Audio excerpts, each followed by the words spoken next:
दोस्तों, बचपन में हमें दादी माँ के मुंह से काल्पनिक कहानियां सुननी बेहद ही अच्छी लगती है। सातवें घोड़े पर बैठा हुआ राजकुमार, सातवें आसमान पर उड़ता हुआ घोड़ा, 52 परियों की कहानी। ऐसी कहानियों के बीच में वक्त गुजरता जाता है और गुजरते वक्त के साथ दादी भी गुजर जाती है। काल्पनिक कहानियां सुनाने वाला हमारे साथ कोई नहीं रहता, तो ऐसे ही वक्त पर ऐसी ही काल्पनिक कहानियां सुनाने वाला एक प्यारा सा मीडियम हमें मिल गया है आजकल, और वो है सोशल मीडिया। जी हाँ दोस्तों, बहुत सारी काल्पनिक कहानियां हमको सुनने को मिलती है सोशल मीडिया पर। दिल से दिल तक जेडी चैनल पर मैं जितेश दवे आप सभी दोस्तों को नमस्कार, सत श्री अकाल, आदाब। दोस्तों, आज का एपिसोड हमारा किसी को भी किसी भी तरह से आहत करने का हमारा कोई भी हेतु नहीं, लेकिन सच बात रखनी है आप सबके सामने। 5 या 6 साल पहले भारत का बेहद ही पॉपुलर प्राइवेट एफएम रेडियो, बहुत ही बड़ा नाम, आप गैस करें या ना करें कोई मतलब नहीं। इसी बड़े एफएम रेडियो पर एक बड़ा ही पॉपुलर रेडियो शो आता था, आज भी शायद चालू हो। शो का नाम शायद आप गैस कर सकते हैं, सुरीला सफर ऐसा भी हो सकता है।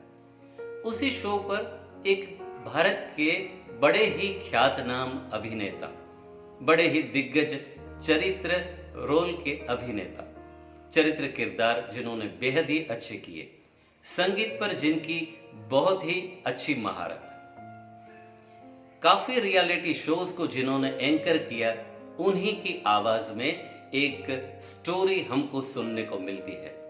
स्टोरी का, कहानी का सार कुछ ऐसा कि 35 या 36 साल का एक सादा सीधा नौजवान 1958 में अमेरिका के साउथ कैलिफोर्निया के एक इंडियन इंस्ट्रूमेंट्स के शोरूम में एंटर होता है। बहुत सारे इंस्ट्रूमेंट्स को देखता है, बहुत सारी सितार्स को देखता है। उनमें से शोरूम के ऊपरी हिस्से में पड़ी हुई एक सितार को वो पसंद करता है, सितार को वो बजाने की जिद करता है। शोरूम की सेल्स गर्ल उन्हें सपोर्ट नहीं करती, और फिर भी सपोर्ट करने के बाद वो जब सितार उनको मिलती है, उनकी सितार सुनकर के शो का ऑनर, नाम एक इंग्लिश दिया गया हो या ना हो हमें नहीं पता, सेल्स गर्ल का नाम भी दिया गया, कुछ भी हो सकता है, हमें नहीं पता। पूरे राग के प्ले हो जाने के बाद शोरूम का ऑनर वही सितार उसी नौजवान को गिफ्ट कर देता है। सितार, शोरूम की सेल्स गर्ल उसकी धुन को सुन करके रोने लगती है, $1 का नोट उनके सामने रखती है कि आपकी स्वीट मेमोरी मुझे दे। तभी वो नौजवान उस $1 की नोट पर अपनी ऑटोग्राफ सिग्नेचर करता है और लिखता है सलील चौधरी। ये था कहानी का पहला हिस्सा। कहानी के दूसरे हिस्से में 1958 में वही सितार सलील चौधरी साहब भारत लेकर के आते हैं। 1959 में वही सितार से फिल्म परख पर एक लता मंगेशकर की आवाज में गाना रिकॉर्ड करते हैं, ओ सजना बरखा बहार आई। यहां होती है कहानी खत्म। आइए दोस्तों, अब हम चेक करते हैं इसी कहानी के सारी सत्यता, सत्य, हकीकत।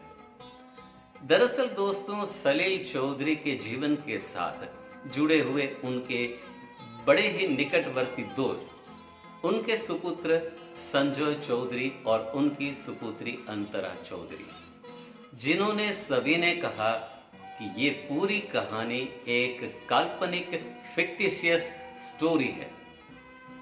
जिन्होंने इंटरनेट पर ये स्टोरी डाली थी, उन्होंने ही बड़े रिग्रेट के साथ लिखा कि मेरी ये कल्पना मात्र थी, ये स्टोरी मैं इसी वक्त यहाँ से डिलीट करता हूँ। लेकिन वायरल हो चुकी इसी स्टोरी में बड़े ही प्रिंट मीडिया पर प्रिंट हुए और ज़्यादातर लोगों का यही मानना है कि ये कहानी सच है। लेकिन सलील चौधरी के जीवन के साथ जुड़े हुए बहुत सारे दोस्तों का मानना यही है कि ये कहानी पूरी की पूरी काल्पनिक है, पूरी की पूरी गलत है। सलील चौधरी साहब जो कि पियानो और कीबोर्ड जैसे इंस्ट्रूमेंट, हारमोनियम को और फ्लूट को बजाने में माहिर थे, सितार उनके कंफर्टेबल जोन का इंस्ट्रूमेंट ही नहीं था। और उससे बड़ी बात ये कि जो स्टोरी, जो कहानी बताई जाती है 1958 की, 1980 तक सलील चौधरी साहब ने अमेरिका का विजिट ही नहीं किया था। उन्होंने विजिट किया था 1980 और 81 के बीच में। तो हालांकि ये स्टोरी का एक हिस्सा काल्पनिक था, ऐसा सभी का मानना है। कहानी यहां भी खत्म नहीं होती। पिछले 10 या 15 दिनों से इसी स्टोरी का एक गुजराती वर्जन भी आता है, जिसमें साउथ कैलिफोर्निया को कर दिया जाता है लॉस एंजलिस। यहां तक कि सलील चौधरी साहब के बारे में बताया गया कि तकरीबन 9500 से आसपास जिन्होंने गीतों को रिकॉर्ड किया हुआ है।